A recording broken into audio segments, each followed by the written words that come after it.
Casey Concepcion's ex-boyfriends. Nag-date sina Rico Blanco at Casey noong 2003 hanggang 2005. Nang magkahiwalay sila, isang breakup song naman ang dinedicate ni Rico kay Casey. Ito ang kantang Balisong. Ang relasyon ni Billy Crawford at Casey ay hindi nila kinumpirma. Pero may mga balita na for 2 years ay nag-date ang dalawa pagkatapos ng relasyon ni Casey kay Rico. Nagkakilala sina Lino Cayetano at Casey dahil kay Pia Cayetano. Naging maikli lang ang naging relasyon ni Lino at Casey. 2 taon na niligawan ni Piolo Pascual si Casey. Mahabang panahon din bago kinumpirma ni Piolo ang kanyang relasyon kay Casey, ngunit naghiwalay sila. Nag-date noong 2014 sina Casey at Paula Avellino. Noong 2015 ay inamin ni Paulo na naging sila ni Casey.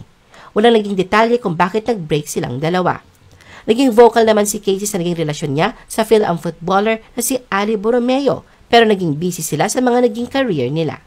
Noong Thanksgiving Day ng 2018, nang makumpirma ang relasyon ni Casey sa kanyang French boyfriend na si Pierre Plassard, pero hindi rin tumagal ang relasyon ni Casey at Pierre. Kasalukuyang karelasyon ni Casey si Michael Withrick at may mga haka-haka na naghiwalay na din ang dalawa.